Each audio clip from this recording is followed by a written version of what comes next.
आज तामसा आणि आष्टी या दोन गटाच्या जिल्हा परिषद पंचायत समिती इच्छुक उमेदवाराच्या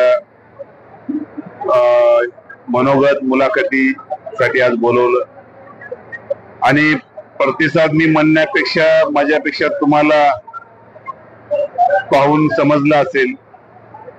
तुम्ही आमच्या बैठकीला प्रतिसाद बघता आणि विरोधी पक्षाच्या बैठका सुद्धा आपण अटेंड केल्याच असतील।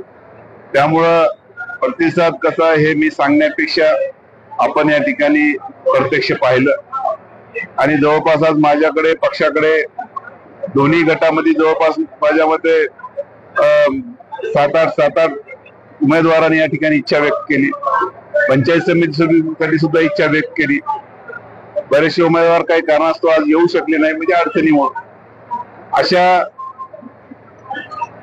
तालुक्यामध्ये दोन्ही तालुक्यामध्ये प्रत्येक गटामध्ये या ठिकाणी इच्छुक उमेदवाराची किंवा जनतेची त्या ठिकाणी प्रतिसाद भरपूर मिळत आहे। म्हणून मग नगरपंचायत असेल, नगर परिषद असेल, त्या सगळीकडे आम्ही आज नगर परिषदेला आता हदगाव मध्ये माझ्या मते आतापर्यंत 70 फॉर्म आमच्याकडे आले। म्हणजे हे लोकांमध्ये प्रस्थापिताच्या लोकांबद्दल राहणारा रोष आणि काँग्रेस पक्षाबद्दल राहणारी जनतेमध्ये जे काँग्रेस पक्षाबद्दल जी काँग्रेस पक्षाच्या कार्याबद्दल जी आस्था आहे ती आजही जनतेने, कार्यकर्त्यांनी, उमेदवारांनी आपल्या उपस्थितीतून दाखवली। म्हणून काँग्रेस पक्षाला या ठिकाणी चांगल्या पद्धतीने उमेदवाराचा आणि जनतेचा प्रतिसाद आहे।